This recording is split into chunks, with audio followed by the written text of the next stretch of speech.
Nosso programa de hoje vai contar a história de uma catadora de papelão, moradora da favela do Canindé, que por colecionar suas histórias, um dia conseguiu que essa compilação fosse publicada. O detalhe, em mais de 40 países, em cerca de 15 idiomas. Seu nome? Carolina Maria de Jesus, que acaba de ser aceito pela Comissão de Cultura da Câmara dos Deputados, que aprovou o projeto de lei que a incluiu no livro de Heróis e Heroínas da Pátria. Um reconhecimento, ainda que tardio, a uma das primeiras escritoras negras do Brasil. E para nos contar todos os detalhes dessa história de superação, convidamos o autor da biografia dela, o jornalista, escritor e roteirista Tom Farias. Olá, Tom! Olá, Cláudia. Tudo bem? Tudo ótimo, Tom. Que alegria e que prazer te receber aqui virtualmente nos estúdios da TV Alerj. Você que é jornalista, escritor, crítico e, acima de tudo, um pesquisador empenhado no resgate de pessoas importantes para a história e a cultura, literatura afro-brasileiras também. Como que começou esse seu trabalho de pesquisa sobre justamente a Carolina de Jesus? Bom, a Carolina, Cláudia, eu tenho trabalhado já pelo menos 20 anos com a Carolina, escrevendo textos para o jornal, né? Eu trabalhei em diversos jornais, não só do Rio, mas de São Paulo também. Atualmente eu sou da Folha de São Paulo, mas já pertenci ao Globo e ao Jornal do Brasil, mas sou da Folha e na própria Folha eu já escrevi algumas coisas sobre Carolina. Mas, especialmente em 2014, houve uma série de festejos a respeito da Carolina, porque a Carolina, então, comemorava o seu centenário de nascimento, né? Ela nasceu em 1914, lá em Sacramento, em Minas Gerais, e esses eventos demandaram uma série de pesquisas sobre ela. E nessas pesquisas eu vi uma série de lacunas a respeito da Carolina. A história da Carolina, enfim, né? A infância, seu nascimento em Sacramento, Minas Gerais.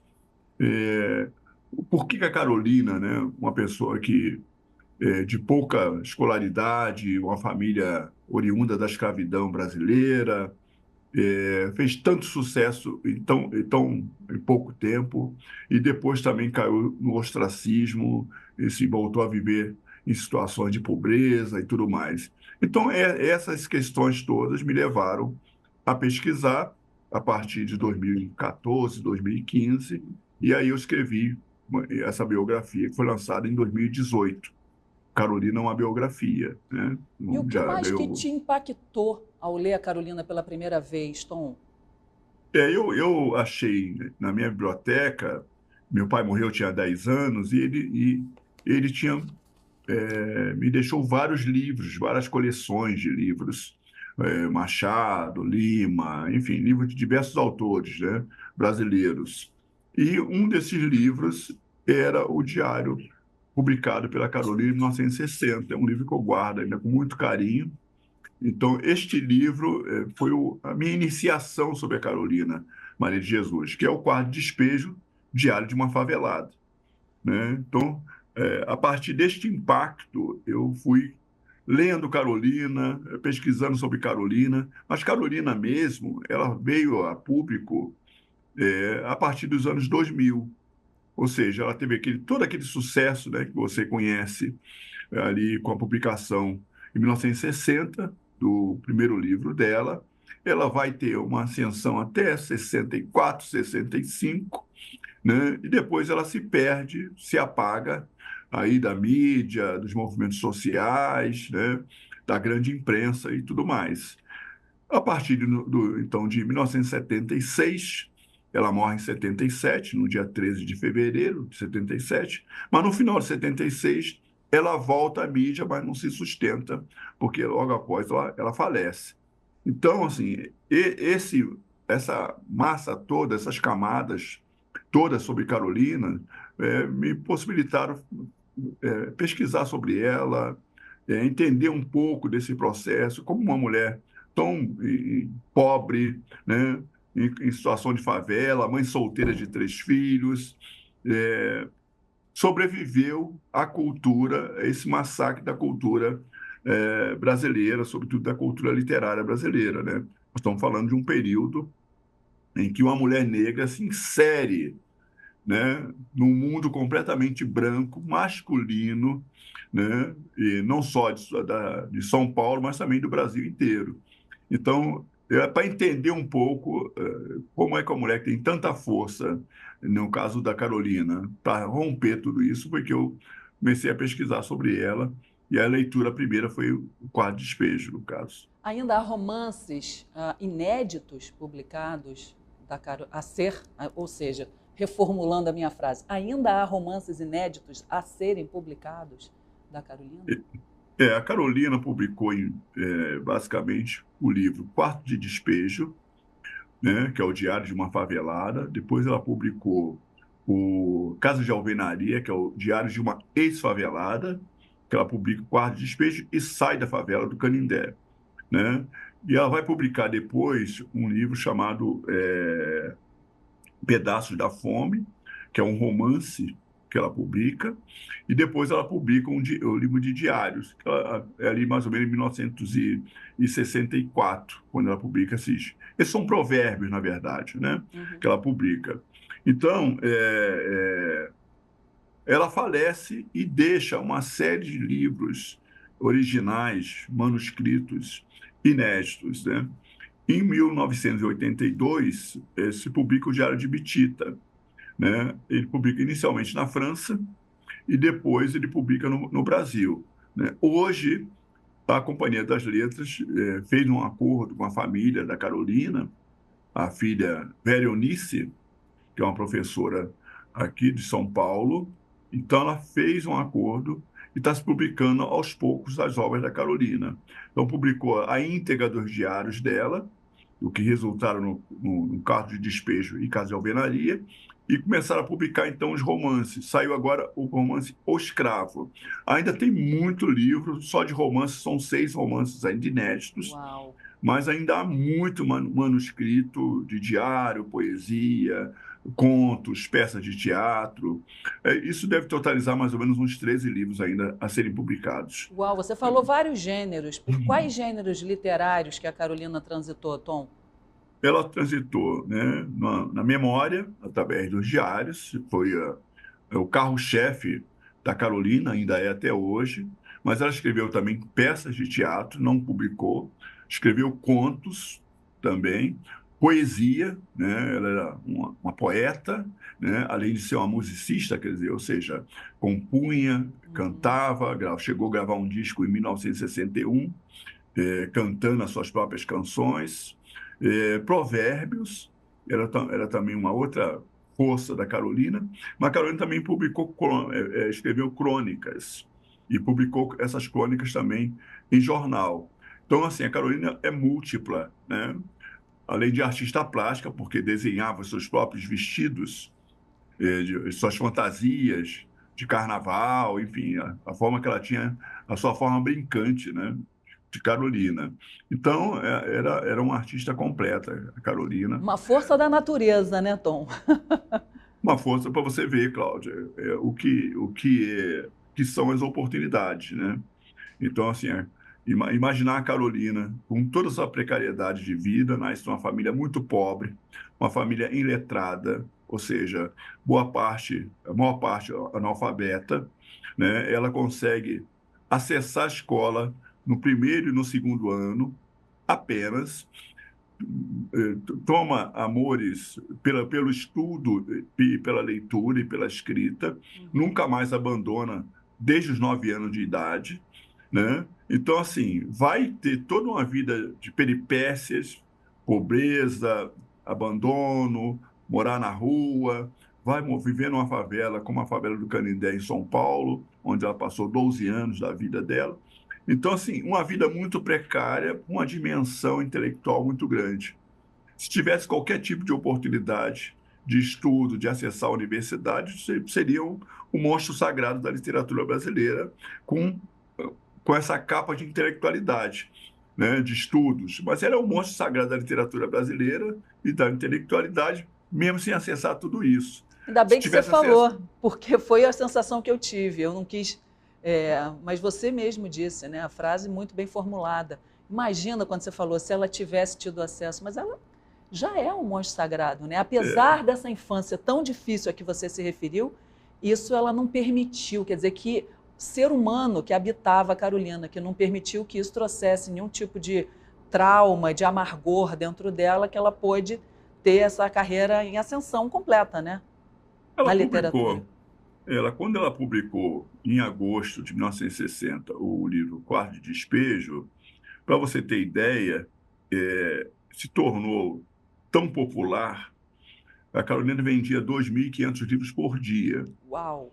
Então, assim, eu preciso saber quem é uma mulher nas condições dela, uma escritora que tenha tanto, tanta Êxito. popularidade, tanto êxito, né? Ela viajou para três países, onde foi divulgar suas obras, né? Foi best-seller em 11 países ao mesmo tempo.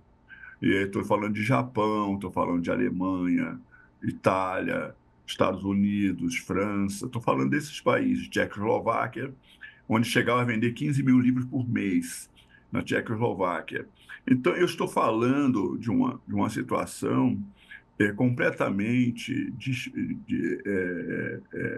que ultrapassa qualquer senso de compreensão, né? Uma pessoa que catava papel, objetos para ser revendidos, né, em São Paulo, andava descalça e, como ela dizia, né, feito uma mendiga, suja e tudo mais, passa a acessar todo um establishment de poder do pensamento, do livro, da intelectualidade, passa a ser a querida das autoridades brasileiras, vai lidar com prefeitos, vai lidar com governadores, presidente da República, por exemplo, né? Vai ser lida por Papa, né? Vai ser lida pelo Papa a John Kennedy, Uau! né?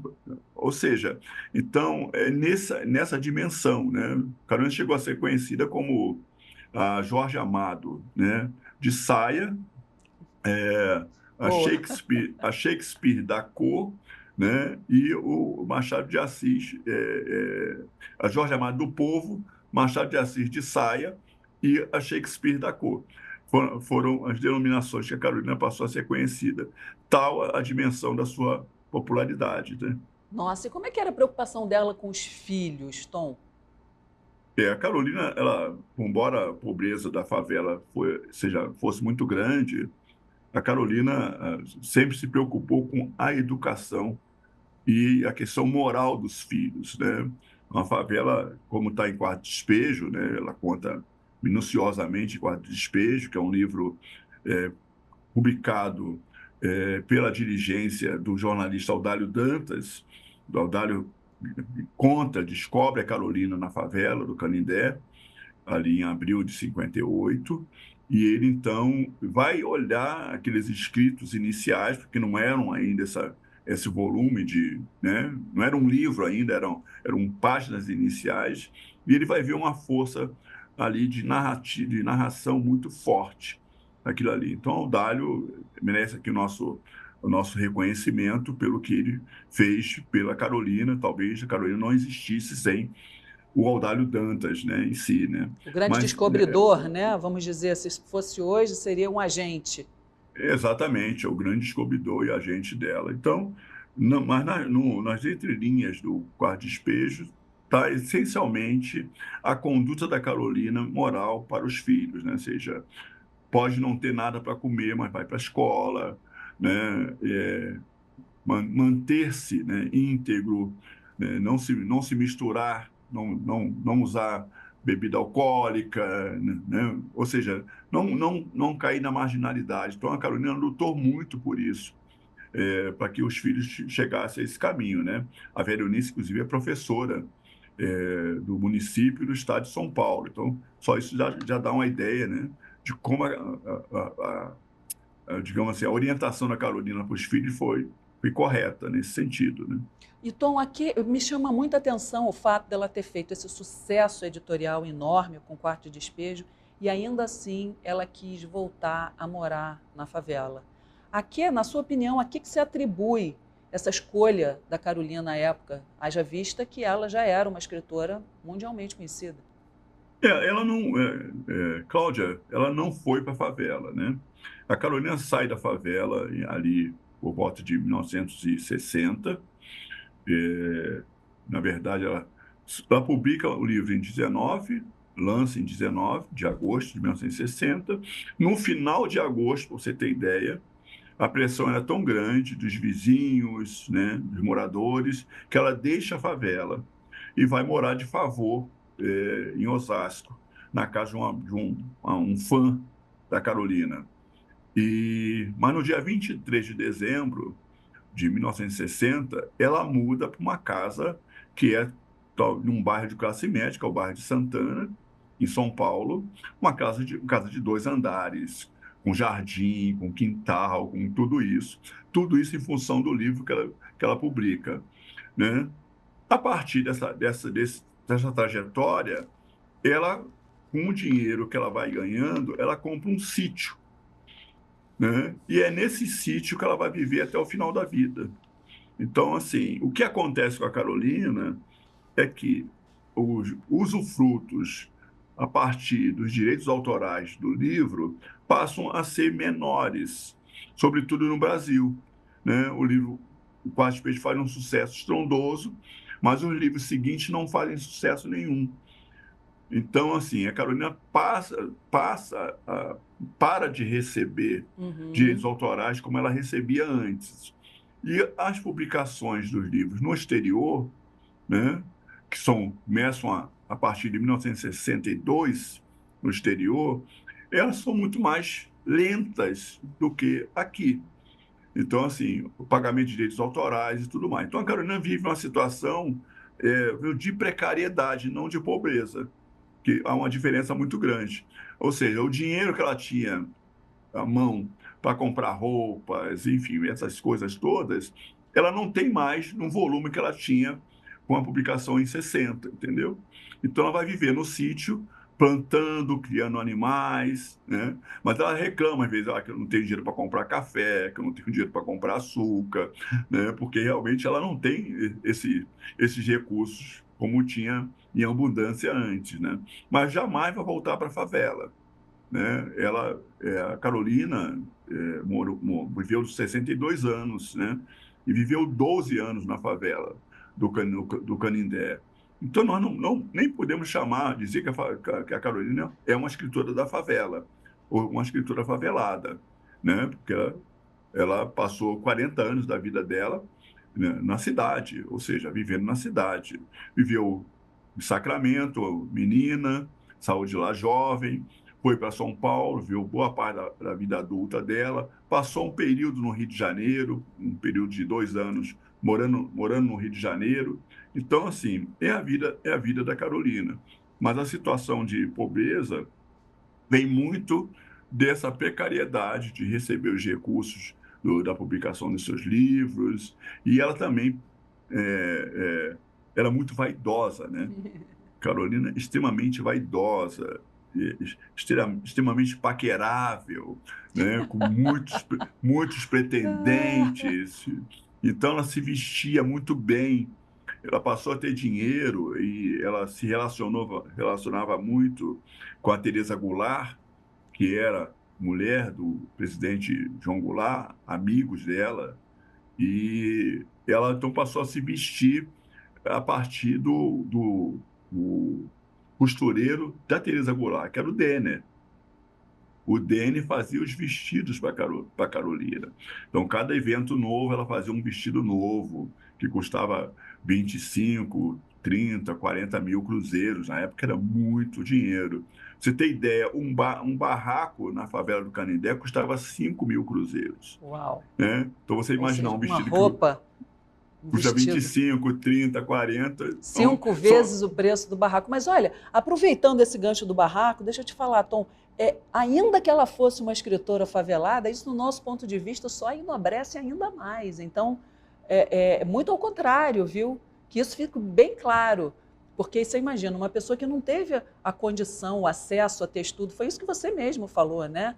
e conseguiu os píncaros da glória na literatura não só nacional como internacional, vendendo essa quantidade. Agora, é uma vida de eletrocardiograma, que foi o que você falou, né? Houve aquele pico, depois quando houve o vale, né, que ela desceu, aí ela teve problema financeiro, como todo escritor, a gente já conhece bastante essa história. Eu queria falar com você antes só para fazer uma chamadinha, uma provocação para quem está em casa e ficar coladinho na gente, que esse programa realmente é delicioso, né? É bom a gente ir na fonte para saber todas essas informações, porque a Carolina está em todas as listas de sugestão, aliás, não é nem sugestão, são as listas obrigatórias do Enem. Então eu queria tratar sobre isso, mas só depois do nosso intervalo. Você fica aí com a gente, que a gente volta rapidinho.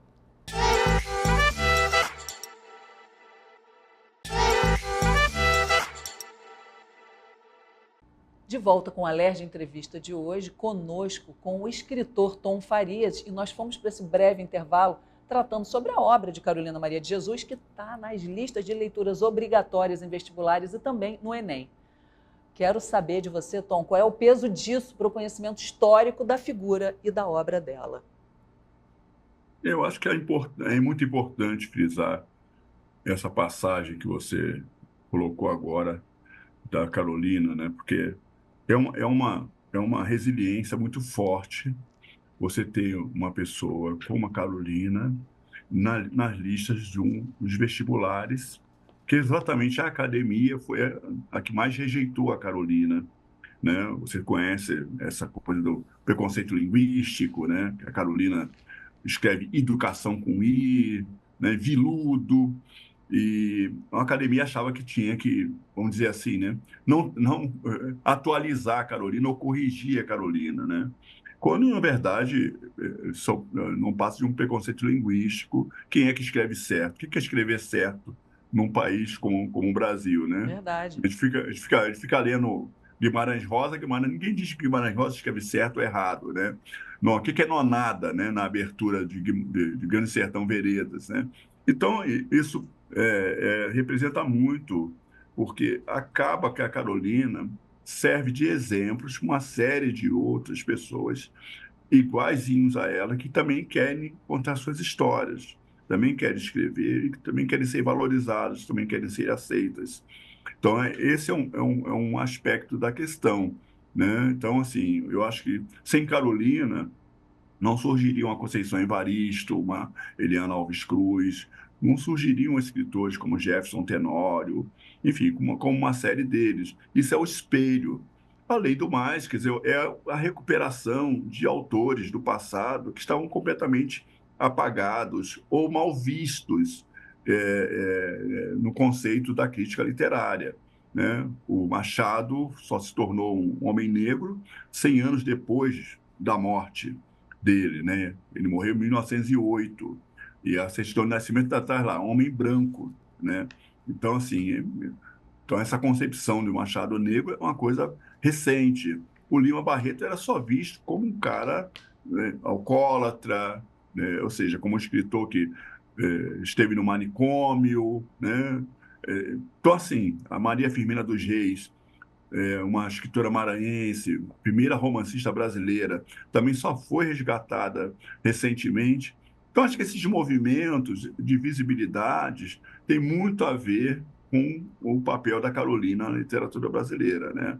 Ou seja, se ela pode, nós também podemos fazê-lo, né? E aí ela conta uma boa história, não é uma escritora qualquer, né? Porque escritores, todos podem ser escritores, mas a Carolina não é uma escritora qualquer. Quando você lê o Quarto Despejo, você vê uma pessoa que tem uma precisão nas frases, na linguagem, na busca de palavras, né? Ela, ao mesmo tempo, tem fabulação, tem antropologia, sabe? É uma pessoa que pensa ao escrever, que pensa o que vai contar, que sabe contar uma história, mesmo a história sendo triste, dramática, como a história dela, a história que ela viveu. Ô Tom, a sociedade, a população, o mundo acadêmico, literário, precisa dessa referência da literatura negra, sobretudo de uma mulher negra, tendo a maioria sido apagada, né? Como foi e como está sendo esse processo todo de resgate? Tem sido uma tarefa árdua? Tem sido difícil? Você tem encontrado percalços no caminho? Como é que está? Ainda é uma tarefa muito difícil, né? Nós estamos falando de uma sociedade ainda muito preconceituosa, né? Nós vivemos mais de 400 anos de escravidão no Brasil e temos 138 anos, né, 136 anos de abolição da escravatura. Ou seja, nós vivemos mais um período de escravidão do que de abolição da escravatura, né? Então, assim, o processo de libertação dos negros brasileiros, das mulheres negras brasileiras, ainda é muito pequeno, comparado ao processo que viveu sob escravidão. A sociedade ainda se ressente desta população para ser servida, para, né, ter os seus benesses, para ganhar dinheiro, para explorar. E ainda não se concebeu que essa população negra é o esteio da sociedade brasileira, do país, né? Essa sociedade negra é que botou esse país de pé, né? Não só no sentido da mão de obra brutal, barata, para a construção, mas no sentido da intelectualidade também. Se a gente for pensar, desde o século XVII, você tem negros pensadores no Brasil que produziram obras fundamentais no país, né? O século XIX inteiro é um século das luzes da população negra brasileira. O romance que foi criado no Brasil, foi criado por um homem negro. A primeira romancista brasileira é uma mulher negra. O maior escritor da história desse país, Machado de Assis, é um homem negro, né? Então, assim, você tem na área médica, no século XIX, a cada 10 médicos no Brasil, 4 eram médicos negros, né? O maior deles é o Juliano Moreira, que é o pai da psiquiatria brasileira. Verdade. Primeiro homem a introduzir o conceito de Freud no Brasil, né? Então, assim, os engenheiros, o Antônio e André Rebouças, talvez os maiores engenheiros que esse país já teve, né? Na área automobilística, né? Você tem o Rio de Janeiro, o patrocínio foi o introdutor do carro no Rio de Janeiro. O primeiro carro no Rio de Janeiro é do José do Patrocínio, que também era um homem negro em 1897. É um conjunto de tantas coisas, de tantos valores, que a gente precisa resgatar tudo isso para a literatura. Mas ainda há na sociedade, né, preconceito, ainda há uma pouca visão de valores, né? O corpo negro ainda chega no sentido da marginalidade, no sentido de, né, a palavra negro ainda é associada à palavra escravidão, Mas você né? não acha, Então, Tom, também que os movimentos negros e a criação de leis voltadas para esse tema tem aumentado também no país? Também não tem um lado bom nisso, assim, ainda que incipiente, mas não tem aumentado recentemente? Cláudia, tem aumentado bastante, mas ainda no sentido da resistência. Entendi. É esse o processo ainda. Você resiste. É um sentido de luta constante, né? Você vê, as pessoas às vezes relacionam uma pessoa com a palavra guerreira, né? Os negros não podem ficar guerreando a vida inteira, Uhum. né? Você não tem que ser o mais forte. Você não tem que provar sempre que você tem valor na sociedade brasileira, porque isso não existe na sociedade branca. Se você tem a sociedade negra, é porque você tem a sociedade branca, porque tem sempre o contraponto de tudo isso. Então, é nesse aspecto que eu estou falando, né? Não dá para dizer que não há negros geniais no Brasil, Não, e mas a vários autores sociedade, negros também têm se destacado, não é também? sim, Baseado até no exemplo da Carolina. exatamente. Então, você imagina, né? Quando você pega a lista dos mais vendidos, você não vê autores negros. É, é, né? Se destacam, mas não vendem tanto, não são aceitos tanto, né? Então, quando a gente fica aqui falando, pô, mas a Carolina está na lista do Enem, né? Isso deveria ser uma coisa rotineira, corriqueira, porque a gente não vai falar. E o Jorge Amado está na lista do Enem, o fulano, nós vamos destacar porque tem uma pessoa negra lá. Então, nosso olhar fica assim, incomodado com isso, né? Na verdade, quer dizer, o que a gente precisa é repensar a sociedade brasileira, né? A partir do momento, né, da sua criação, da sua estrutura. Né? Por que a sociedade ainda está, sim, no século XXI? Por que você tem tantas denúncias da escravidão contemporânea ainda no século XXI?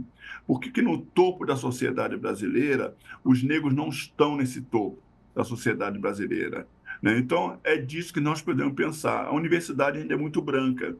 Você tem lá jovens negros que acessaram pelas cotas a universidade, mas o grosso da universidade ainda continua sendo muito branca, professores. A redação do jornal ainda é muito branca, né? Então, assim, a área do pensamento brasileiro ainda é dominado por uma sociedade branca, que vai pensar pela sua brancura, não vai E, pensar diferente, e né? por isso que nós estamos fazendo esse programa, a TV Alerj sempre voltada, então toda uma equipe aqui voltada para a causa, a gente sensível a essa reivindicação que você faz com muita propriedade, eis-nos aqui para poder tentar fazer, na medida que nos é possível, essa correção social e histórica. Então você É faça uso. fundamental, Cláudia. É fundamental, Cláudia, porque nós precisamos de aliados sempre, né? Se não for por isso, a gente não avança nesses aliados. É um tema muito incômodo, não é um tema confortável, mas nós precisamos lidar com os desconfortos também. Então, a Carolina, o tempo todo da vida dela, como escritora, lidou com desconforto, né? Porque ninguém admitia que uma mulher daquela pudesse fazer o sucesso que fazia. Então, você imaginar uma pessoa que fica um ano na lista dos mais vendidos, né? Ou seja, você desbanca toda uma classe que se achava letrada, se achava intelectual e ficava lá para trás da Carolina. Você imaginar uma pessoa, né, que ao lançar um livro, fazer um lançamento, o trânsito tinha que fechar, porque não cabia mais ninguém naquela livraria, naquela rua. Isso aconteceu em São Paulo, no Recife, no Rio de Janeiro. Isso foi acontecendo em todos os lugares. Você imaginar que a mulher que vai à Argentina e vende 3.500 livros por dia na Argentina, né? Vai ao Chile e é recebida pelo Pablo Neruda, né? Vai ao Uruguai e o presidente a recebe como chefe de Estado. Tão famosa ela ficou no Uruguai. Então, nós estamos falando dessa pessoa. E isso incomoda muita gente. O sucesso incomoda, você sabe disso. Você tá na TV, você sabe que o sucesso incomoda muita gente. Então, a Carolina incomodou muita gente e continua incomodando porque ela deixou tudo isso escrito. Ou seja, ela revelou aquilo que muita gente quer botar por debaixo do tapete, né? Então ela disse como ela era tratada, né? Quando ela fala da sala de visitas, né? Que ela sai da favela querendo ir para a sala de visitas. E aí encontra na sala de visita toda uma reação contrária, né, à presença dela. Então ela vai botar isso no papel. Se Claro. ela não tem outros meios de contar, ela vai contar no papel. Então o sucesso da Carolina advém muito disso, né, da franqueza dela, né? A Clarice Lispector disse para ela que a Carolina, ela falou, a Carolina disse para Clarice, Clarice, você escreve com elegância, você escreve elegante. E a Carolina falou assim, e a Clarice disse para ela, eu posso escrever até com elegância, mas você é a única pessoa que escreve com a verdade, né? Então, assim, a Carolina sempre escreveu com a verdade. E isso é o que faz a diferença dela. Eu acho que, ao ser adotada nos vestibulares e tudo mais, ao ser reverenciada por toda uma comunidade negra ou não negra hoje, advém desta verdade da Carolina, né? O Brasil da Carolina, de 40, 50, 60, continua igual. É um Brasil desigual. Você vê, em 1950, quando a Carolina viveu, eu tinha mais ou menos 60 mil favelados na cidade de São Paulo, né? O Brasil, então, nem se fala. Hoje você tem 10% da população brasileira, ou seja, 20 milhões de pessoas em situação de favela no Brasil. Você ainda vê a questão da fome, você sabe ver a mendicância O toda no Rio de analfabetismo, Janeiro. né? Útil, o analfabeto útil.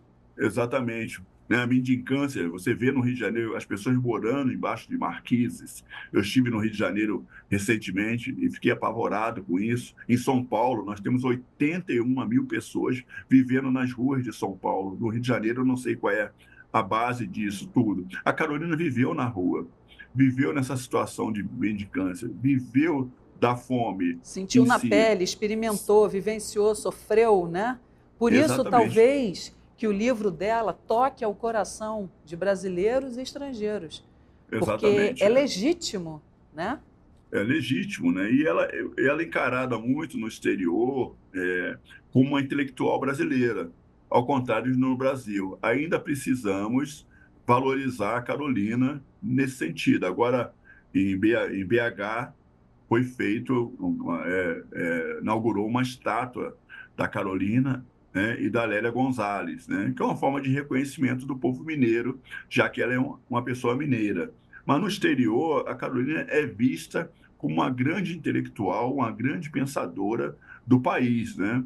Um jornalista, um grande escritor italiano, ele comparava a Carolina a Shakespeare. É, Ele você dizia falou que isso, incrível. a Carolina é uma pessoa que, da mesma forma que Shakespeare, é perene, né? Isso aconteceu no Japão e em outros lugares também, do mundo. Então, assim, acho que o programa de hoje aqui leva essa mensagem, né? Da Carolina, quanto a intelectual, e pensar quantas Carolinas existem ainda no Rio de Janeiro para serem resgatadas ou no Brasil. Então, é muito valoroso o que você está fazendo, abrindo essa janela para que as pessoas reflitam em quem a gente quer, e qual o Brasil que a gente está querendo daqui para diante. Você também é embaixador, né, Tom, do Instituto ADOS, que faz o resgate, a reintegração do refugiado, né? Eu queria que você também falasse desse trabalho para a gente. Isso teve a ver, você se inspirou em alguma coisa da vida e trajetória da Carolina para submeter o seu nome nessa contribuição no Instituto? Isso é uma instituição que trabalha com refugiados aqui em São Paulo, onde eu moro, e eles escolheram 12 pessoas de representatividade nacional para serem embaixadores dessa instituição. Ou seja, ceder a imagem para promover o bem-estar dessas pessoas que vêm para o Brasil, sobretudo para a cidade de São Paulo, né? Então, Paloma Oliveira, tem uma série de pessoas, Paulo Lins, tem uma série de pessoas também que estão nesse grupo que eu pertenço A como Emanuele, embaixadores. né, aquela cantora. Exatamente. Então, assim, nós trabalhamos no sentido de promover ações desse instituto para que essas pessoas tenham um mínimo de conforto. Porque, no geral, elas vêm para o Brasil e sofrem todas as sortes aqui de De não conseguem. discriminação, de dificuldade, né? Exatamente. É como se você dissesse, aqui não é seu lugar, né? Então a gente mostra que essas pessoas também têm valores, têm profissão, podem contribuir para o engrandecimento da cidade de São Paulo ou do Brasil. Então, o nosso trabalho como embaixador é nesse sentido. Eu queria também dizer que eu sou da Academia Carioca de Letras, ou seja, sou um imortal da Academia Carioca de Letras, fui eleito em Martinho da Vila também 2021. é da É academia? meu Não. padrinho, Ah, então é. meu padrinho e meu compadre, o Martinho Olha. da Vila. Então, eu queria também deixar isso colocado aqui. Meus Ricardo livros. Cravo Albim é o presidente? É o Ricardo Cravo Albim? Não, ele é um presidente de honra da Ah, academia. O sim. presidente hoje é o Sérgio Fonta, é um Hum. dramaturgo, que é o Sérgio Fonta. É, e dizer, quer dizer, meus livros, Aonde todos que nós têm um. podemos encontrar os seus livros, Tom? Eu tenho assim livros de ensaio, biografias e romances, né? Então, o meu último romance é Autor da Fúria, que é publicado pela Gutenberg, do Grupo Autêntica, pode ser encontrado em qualquer livraria, mas tem também livros que é a biografia da Carolina, que é Carolina, uma biografia. Eu agora estou escrevendo a nova versão do livro da Carolina, da biografia, que vai ser publicado agora no primeiro semestre do ano que vem. Tem muita coisa nova, E vai estar em todas as livrarias a biografia? todas as livrarias. Mas quem quiser falar contigo, por exemplo, uma pessoa que está assistindo o nosso programa, gostou, falar, eu quero falar diretamente com o autor, você tem algum Instagram, alguma forma que a pessoa possa tirar uma dúvida com você? O meu arroba é tom_Farias_oficial pelo Instagram. É só mandar uma mensagem lá, dizer mais ou menos o que precisa, o Quero que comprar o querem. seu livro. Eu posso indicar, né? Mas assim, pelo meu nome, Tom Farias, você consegue acessar os meus livros. Tem pelo menos 5 livros meus ainda em livraria, circulando em livraria. Ensaios, crítica literária, porque eu fui crítica literária durante muitos anos, as biografias do Zero Patrocínio, da Carolina e do Cruz de Souza, né? O romance, Toda a Fúria e a Bolha. Então, tem livros meus ainda circulando. Ao total, eu tenho 18 livros publicados, né? Uau! Você está indo no caminho da Carolina, se inspirou nela, né?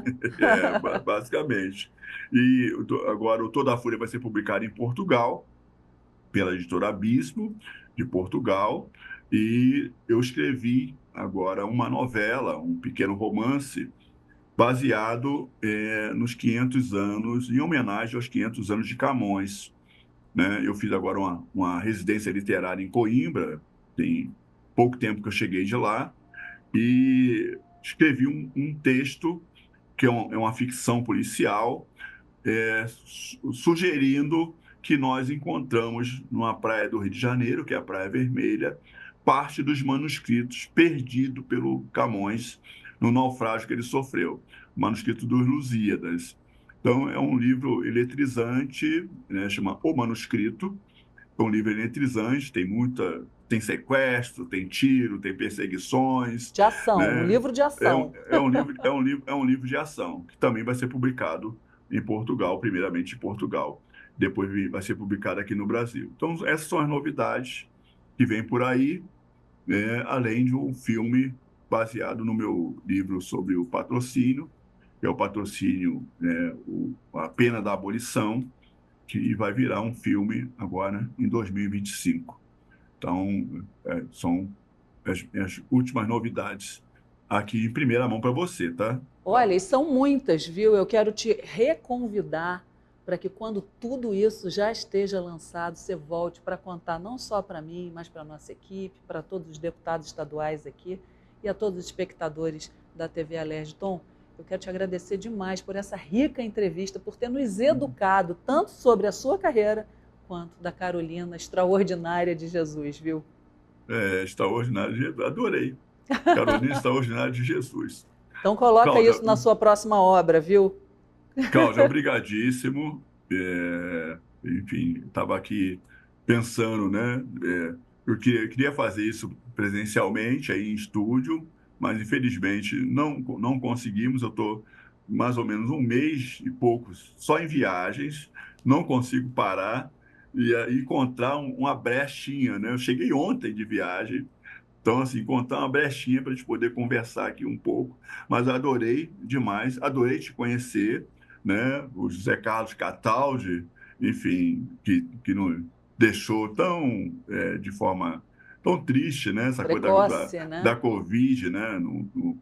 No Brasil, mas através dele eu quero mandar um abraço para você, enfim, dizer que estou muito feliz de estar aqui conversando com você. Espero que todos possam aí acompanhar o que a gente conversou por aqui e dar aí agora é like, né? Acompanhar, comentar, enfim. Então, muito obrigado por tudo, viu? Mais e mais e mais sucesso é o que nós aqui da TV Alerj desejamos para você. Obrigada, Tom, por essa rica entrevista. Eu agradeço a você que está em casa, que nos acompanha até agora, que a gente sabe muito bem que a sua audiência é uma questão de escolha. Até o próximo programa.